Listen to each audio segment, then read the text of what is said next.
안녕하세요. 홍양표 박사입니다. 지난 시간에 여러분 스트레스에 대해서 이야기 들어봤죠? 혹시 고민해 보셨나요? 척도로 따진다면 스트레스가 0에서 100까지라고 했을 때 지금 나의 스트레스 지수는 어딘가? 여러분 우리 가족이 있다면 함께 한번 해보세요. 이렇게 온도계처럼 그림을 그려서 지금 나는 여기서 스트레스가 어딘가 한번 체크를 해보면 나만 높을 줄 알았더니 우리 아이는 나보다 더 높고 혹시 우리 남편은 나보다 더 높고 여러분 우리 가족임에도 불구하고 서로의 스트레스 지수가 어느 정도인지 한번 체크해보는 게 우선일 것 같아요. 왜냐? 스트레스는 첫 번째 다양한 것 중에서 첫 번째 망가뜨리는 게 뭐냐면 기억장치, 해마의 겉피질, 히포캄푸스를 건드립니다. 그래서 일단은 단기 기억이든 장기 기억이든 기억하는 거에 대해서 방해를 한다는 사실이죠.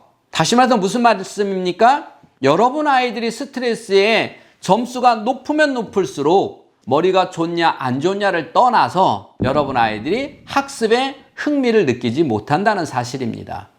여러분 스트레스 받으면 여러분도 마찬가지죠. 나하고 아이하고 같이 한번 생각해 봐요.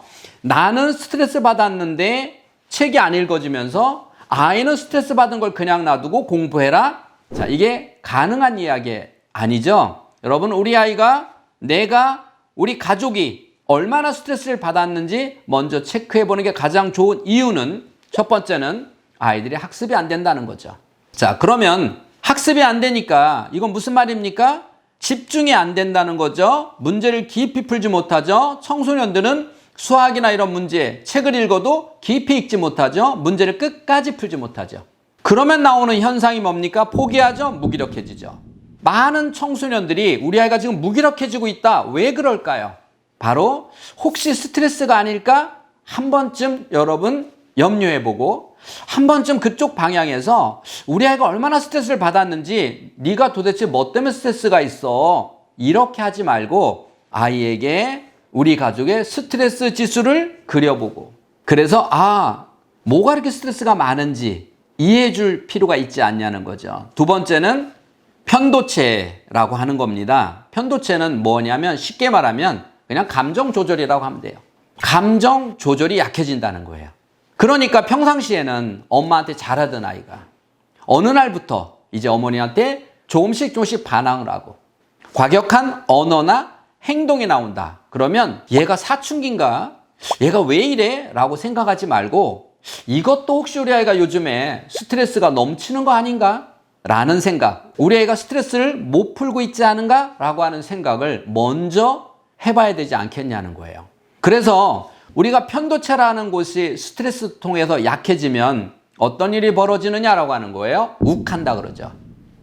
최근에 사회적으로 이슈되는 스트레스로 인한 사건들이 많거든요. 그 중에 얼마 전에 또 제가 보니까 아이를 입양을 했는데 얼마 되지도 않은 아이를 그 어린아이를 때려서 그 아이가 뇌를 다칠 정도로 때렸다고 그래요. 자, 그러면 이 아버지 입장에서 볼 때는 그 아이를 내가 때려서 다치게 하려고 데려온 건 아니잖아요. 처음에 데려올 때는 정말 사랑으로 잘 키워보려고 그러려고 데려다 놨는데 왜 그랬을까요? 화를 못 참아서 그 화의 원동력이 뭐냐? 그게 바로 스트레스라는 거예요. 그 화의 원동력이 스트레스고 그 스트레스를 아이를 때리니까 아버지는 때리면 스트레스를 더 받은 게 아니라 그러면서 자기도 모르는 사이에 스트레스가 풀렸다는 거예요. 그러다 보니까 그게 습관이 들어버린 겁니다. 이런 안타까운 스트레스로 인한 사건들이 점점 많아지고 있다고 하는 것이 정말 안타까운 일입니다.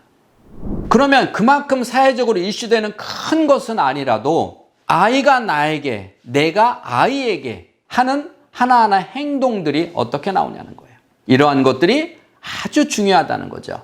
그래서 우리 아이가 스트레스를 받았을 때 그러면은 어떤 행동이 나올 것이고 이것을 어떻게 해소해야 될 것인가 라고 하는 겁니다. 첫 번째는 해소하기 위한 가장 좋은 방법은 뭐예요? 엄마, 나 이 안에 이렇게 스트레스가 있어요 라고 꺼내놓는 것만도 사실은 스트레스가 풀어진다는 얘기예요. 그래서 우리 어머님들이 친구들 만나서 다른 얘기 막 하고, 또 남편에 대해서 스트레스 받으면 친구들 만나서 남편 신나게 남편 흉보고 나면 좀 스트레스가 풀어지지 않나요? 소리 한번 막 지르고 나면 스트레스 풀어지지 않나요? 옛날에 보니까 이런 데도 있다고 그래요. 돈을 얼마 내고 나서 막 그릇을 막 깨부시는 거예요. 막 집어 던지는 거예요. 그게 스트레스 해소죠. 또 스트레스 해소 중에서 좋은 거는 여행이요. 여러분, 여행은 왜 가는지 아십니까? 감탄하러 가는 겁니다. 제 말이 맞나요? 틀리나요? 감탄요. 와, 멋있다. 그렇죠? 그래서 제주도는 감탄할 곳이 많죠. 그래서 50만 원어치 감탄하러 가는 거예요.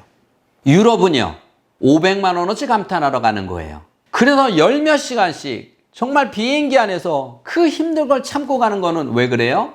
감탄하라고요.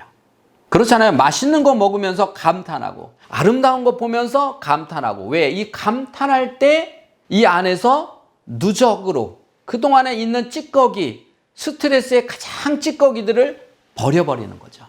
그래서 여행 가서 며칠 지나버리면 남편 얼굴도 기억 안 나잖아요. 이게 무슨 말이에요?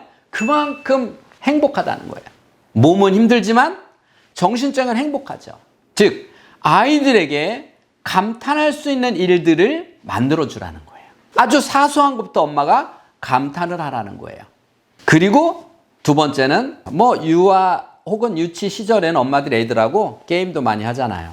이런저런 게임도 해주죠. 달리기도 해주는데, 여러분 혹시 청소년들하고 청소년인 아이와 함께 게임해 본 적 있나요? 게임은 뭡니까? 소통의 시작이에요. 너 이리 와. 나하고 얘기 좀 하자. 이렇게도 대화가 되는 집은 없어요. 아주 간단한 게임. 하다못해 묵찌빠레도 한번 해보고요. 없으면요, 하다못해 끝말잇기도 한번 해보고요. 그렇잖아요? 그리고 가끔 가다 아빠는 아이가 얼마나 컸는지 팔씨름도 한번 해보고요. 이렇게 아이와 함께 한두 가지 게임을 하고 나서 이야기되는 건 잘 되지 않나요? 어릴 때 아이가 아빠하고 막 넘어뜨리고 막 이렇게 하면서 아이와 함께 스트레스를 푸는 것처럼, 여러분 아이가 청소년이 돼도 더 커도 아이와 함께 할 수 있는, 즉 대화할 수 있는 것을 만들으라는 거죠. 근데 우리는 그 기술이 부족하다 보니까 대화해라 그러면 어떤 아빠가 그러더라고요. 이제 아빠 교육에 참여하시고 나서, 그래? 내가 아이하고 나는 잘 통하는 것 같았는데, 별 문제 없는데, 그 6학년 아들한테 그날 들어가서 아들을 불렀대요. 뭐 하냐? 그러니까 숙제한다고 그러더래요. 너 잠깐 나와봐. 아빠하고 얘기 좀 하자. 그랬더니 아이가 와서, 왜요 아버님? 하고, 왜요 아빠? 하고 앉더래요. 부르긴 불렀는데 어떤 얘기부터 꺼내야 될지, 뭔 말을 해야 될지 강의 들을 때는 막 알았었는데 아이하고 얘기하려고 앉아보니까 한마디도 할 말이 없더래요. 그래서 저녁 먹었니? 물어봤대요. 예. 많이 먹었니? 네. 들어가서 숙제해라. 이게 끝이었다는 거예요. 훈련하지 않으면, 준비하지 않으면 이렇게 된다는 거예요. 그런데 우리는 그걸 모르고 산다는 거죠. 여러분, 내가 오늘 저녁에 만약에 아이하고 이야기를 하고 싶으면 준비하세요. 그리고 훈련하셔야 됩니다. 여러분, 준비하고 훈련하지 않고 아이를 대하는 거는 실수예요. 실패합니다. 여러분, 남편이 올 때 혹시 준비해 본 적 있나요? 혹시 기억나세요? 신혼 때요. 남편이 퇴근하면 어떤 얼굴로 뛰어나가야지. 그리고 남편한테 이런 말 해줘야지. 여러분, 준비했던 기억나지 않나요? 맞아요. 어느 날부터 준비 없이 대화하고 준비 없이 아이들을 대하다 보니까 소통이 아닌 다툼이 되는 거예요. 정말 중요한 거는 가장 소중한 아이와 남편과 소통을 하기 위해서, 특히 아빠, 아이들과 아내와 소통하기 위해서는 사전에 많은 준비와 연습을 하지 않으면 결코 성공할 수 없다는 거예요. 그리고 나서 나중에 대부분 아이가 크고 나면, 그때는요 제가 초보 아빠라서요, 초보 엄마라서 몰랐어요. 아니요, 모르는 게 아니라 준비하고 연습하지 않은 겁니다. 여러분, 바로 그 준비와 연습을 제가 도와드리도록 하겠습니다. 하시다가 안 되는 거 있으면 언제든 댓글 주시면 제가 명쾌하게 답글 드리도록 하겠습니다. 지금까지 인간수업의 홍양표 박사였습니다. 감사합니다.